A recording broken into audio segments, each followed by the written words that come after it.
ईर्ष्यालु दुर्योधन। अर्जुन इंद्र के पास से अनेक दिव्यास्त्र लेकर वापस लौटे। अर्जुन को वापस आया देखकर उसके भाई, माता कुंती और द्रौपदी प्रसन्न हो उठे। दूसरी ओर दुर्योधन की पांडवों के प्रति ईर्ष्या दिन प्रतिदिन बढ़ती जा रही थी। पांडवों के वनवास काल में जो ब्राह्मण और ऋषिमुनि पांडवों से मिलने आते थे, वे उनकी आवभगत तथा सेवा भाव से प्रसन्न होकर हस्तिनापुर अवश्य जाते थे। वे हस्तिनापुर में महाराज धृतराष्ट्र से पांडवों के हालचाल सुनाते थे। पांडवों की कठिनाइयों और कष्टों को सुनकर धृतराष्ट्र, विदुर और भीष्म पितामह को बड़ी चिंता होती, परंतु दुर्योधन का चेहरा खिल उठता। उसके सामने कोई बोल नहीं पाता था। कर्ण और शकुनी दुर्योधन की चापलूसी किया करते थे और उसे पांडवों के विरुद्ध भड़काते रहते थे। एक दिन दुर्योधन कर्ण से बोला, मित्र, मेरी बड़ी इच्छा है कि मैं पांडवों की दुर्दशा को अपनी आंखों से देखूं, उनके सामने अपने सुख और ऐश्वर्य का प्रदर्शन करूं। कर्ण ने उत्तर दिया, मुझे एक उपाय सूझा है मित्र। पांडव इन दिनों द्वैतवन में हैं। वहां हमारे ग्वालों की कुछ बस्तियां हैं। हम वहां अपने चौपायों की गिनती और देखभाल के बहाने से चलें तो महाराज हमें अनुमति अवश्य दे देंगे। तब हम उनकी दशा निकट से देख पाएंगे। शकुनी ने कर्ण की बात का समर्थन किया। वाह, बहुत सुंदर उपाय सूझा है। जीजाश्री को जरा भी शक नहीं होगा कि हम वहां क्यों जा रहे हैं।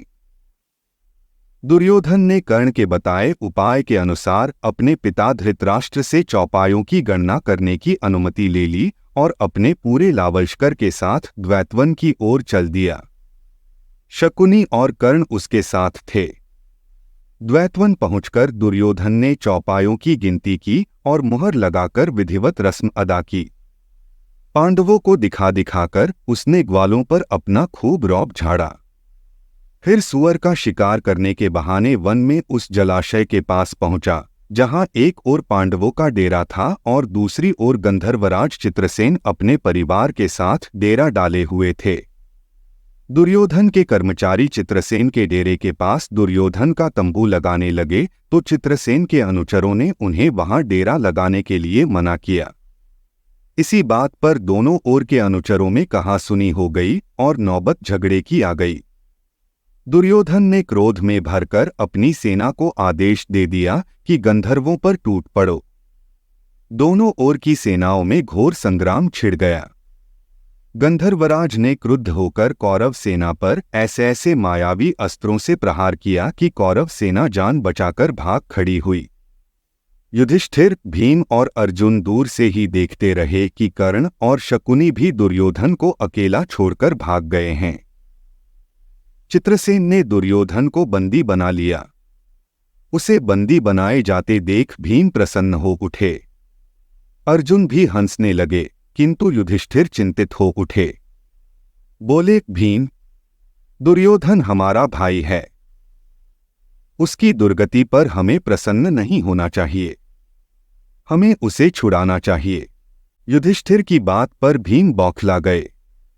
बोले, भ्राताश्री, इस दुष्ट ने आपके साथ कितना छल किया, उसे आप भूल गए। इसने हमें लाक्षागृह में जलाकर मार डालना चाहा, मुझे खाने में विष दिया। चौसर के खेल में दुरात्मा शकुनी से आपको पराजित करा के प्रिय द्रौपदी का भरी सभा में अपमान किया। फिर भी आप उसे छुड़ाने की बात कर रहे हैं। शांत हो जाओ भीम। अर्जुन बोले, भ्राताश्री की बात का उल्लंघन मत करो। अगर ये कहते हैं तो हमें दुर्योधन को छुड़ाना चाहिए। युधिष्ठिर के आग्रह पर भीम और अर्जुन ने जाकर गंधर्वराज को युद्ध के लिए ललकारा। उन्हें देखकर गंधर्वराज ने मुस्कराकर उत्तर दिया, हे सव्यसाची, मेरा इस दुरात्मा दुर्योधन से कोई बैर नहीं है। मैंने तो इन्हें शिक्षा देने के लिए ही यह सब किया था। इन्हें अपने आप पर बड़ा अहंकार था। अगर आपकी इच्छा है तो मैं इसे छोड़े देता हूं। गंधर्वराज के संकेत पर अनुचरों ने दुर्योधन को बंधन मुक्त कर दिया। अपमानित होकर दुर्योधन पांडवों का उपकार माने बिना ही हस्तिनापुर की ओर लौट पड़ा। मार्ग में कर्ण और शकुनी उसे मिले तो वह क्षुब्ध होकर बोला, कर्ण, अच्छा होता कि मैं गंधर्वों के हाथों वहीं मारा जाता। यह अपमान तो नहीं सहना पड़ता। कर्ण और शकुनी ने समझा बुझाकर उसे शांत किया और हस्तिनापुर लौट आए। कर्ण ने युद्ध में अर्जुन का वध करने का संकल्प किया। उन्हीं दिनों दुर्वासा ऋषि अपने 10,000 शिष्यों के साथ हस्तिनापुर पधारे। दुर्योधन दुर्वासा ऋषि के क्रोध को जानता था। उसने दुर्वासा ऋषि और उनके चेलों का भरपूर स्वागत किया और स्वादिष्ट भोजन कराया। दुर्वासा ऋषि प्रसन्न हो उठे। बोले, वत्स दुर्योधन, हम तुझसे प्रसन्न हैं। तुम्हारी जो इच्छा हो वह मांग लो। ईर्ष्या से जला फूंका बैठा दुर्योधन दुर्वासा ऋषि से बोला, मुनिवर, मेरी आपसे प्रार्थना है कि जैसे आप अपने शिष्यों के साथ यहाँ पधारे हैं, उसी प्रकार आप द्वैतवन में जाकर युधिष्ठिर का आतिथ्य स्वीकार करें। तथास्तु कहकर दुर्वासा ऋषि चले गए। दुर्योधन चाहता था कि जब पांडव दुर्वासा ऋषि का आतिथ्य सत्कार नहीं कर पाएंगे तो वे पांडवों को शाप दे डालेंगे और वे नष्ट हो जाएंगे।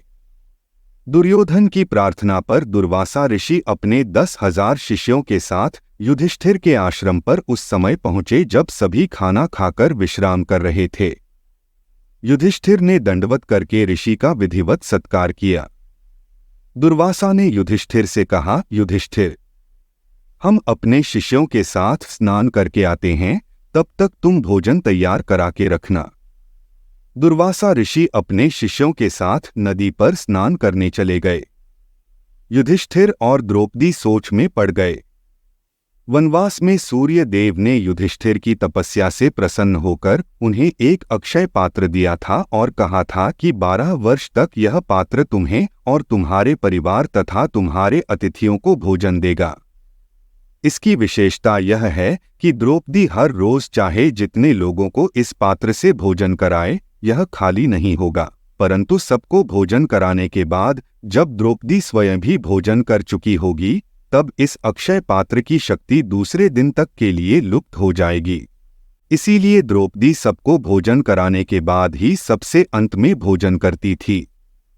जिस समय दुर्वासा ऋषि आए, उस समय तक द्रौपदी भोजन कर चुकी थी और अक्षय पात्र को मांझ धोकर रख दिया था। अब तो बड़ी परेशानी आ खड़ी हुई। द्रौपदी दुर्वासा ऋषि और उनके 10,000 शिष्यों को भोजन कहाँ से कराए। चिंतित होकर द्रौपदी ने अपने सखा श्री कृष्ण को पुकारा, हे प्रभु, मेरी रक्षा करो। अब महाक्रोधी दुर्वासा ऋषि को तुम ही संभालो। मेरी लाज रखो प्रभु। द्रौपदी प्रार्थना कर ही रही थी कि इतने में श्री कृष्ण कहीं से आ गए और आते ही द्रौपदी से बोले, बहन, मुझे बड़ी जोर की भूख लगी है, कुछ खाने को हो तो दो। जो भी घर में है ले आओ।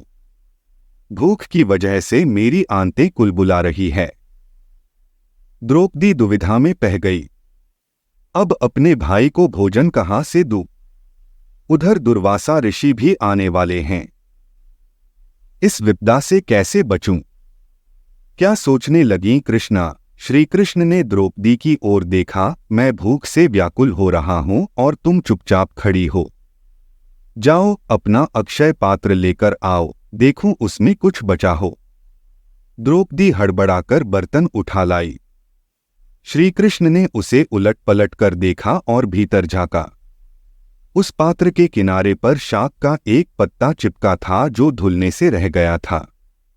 श्री कृष्ण ने उस शाक के पत्ते को उंगली के छोर से उठाया और मुंह में रखकर बोले, लो भई, मेरी भूख तो इसी से मिट गई।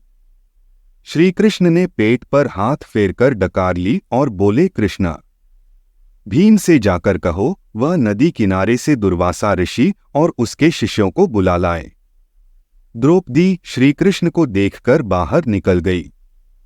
श्री कृष्ण भी उसके पीछे पीछे बाहर चले आए और युधिष्ठिर के पास जाकर बैठ गए।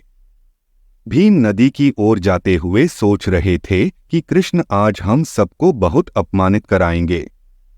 ऋषि दुर्वासा को भोजन नहीं मिला तो वे हमें जरूर शाप दे डालेंगे। लेकिन नदी पर जाकर उसने देखा कि दुर्वासा और उसके शिष्य वहां से जाने की तैयारी करे रहे हैं। भीम ने आगे बढ़कर उन्हें रोका और भोजन के लिए आश्रम पर चलने के लिए कहा। इस पर दुर्वासा जल्दी से बोले, पुत्र, आज तो हमारा पेट नाक तक भरा हुआ है, जरा भी भूख नहीं है। तुम युधिष्ठिर से हमारी ओर से क्षमा मांग लेना, हम फिर कभी भोजन करेंगे।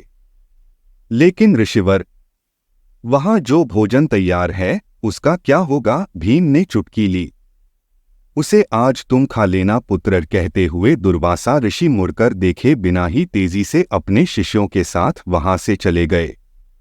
पीछे भीम हंसते हुए वापस लौटे और उन्होंने सारी बात बताई तो सभी खूब हंसे। द्रौपदी कृष्ण की ओर देखकर मन ही मन भक्तिभाव से उन्हें नमन करने लगी। श्री कृष्ण मंद मंद मुस्कराते रहे।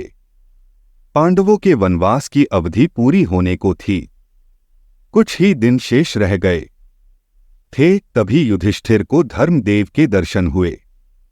उन्होंने यक्ष बनकर युधिष्ठिर के ज्ञान और धैर्य की परीक्षा ली और उसे आशीर्वाद दिया, पुत्र, वनवास की अवधि पूरी होने पर अभी 1 वर्ष तुम्हें अज्ञातवास में रहना है। तुम्हें और तुम्हारे भाइयों को कोई पहचान नहीं पाएगा। इससे तुम्हारा यह अज्ञातवास सफलता से पूरा हो जाएगा। मेरा आशीर्वाद तुम्हारे साथ है। आशीर्वाद देकर धर्मदेव अंतर्धान हो गए। वनवास की कठिनाइयों को पांडवों ने पूरे धैर्य के साथ सहन किया था। अर्जुन के पास अब दिव्यास्त्र थे और भीम के पास हनुमान का बल और घटोत्कच की मायावी शक्तियां थीं। युधिष्ठिर ने वनवासियों से विदा ली और उनसे आशीर्वाद मांगा। सभी ने आशीष दिया। पांडव विदा लेकर चल पड़े। सबके देखते देखते वे घनघोर वन में जाकर अदृश्य हो गए। धन्यवाद। आप देख रहे थे गॉड ब्लेस टीवी हिंदी। हमारे साथ जुड़ने के लिए सब्सक्राइब अवश्य करें।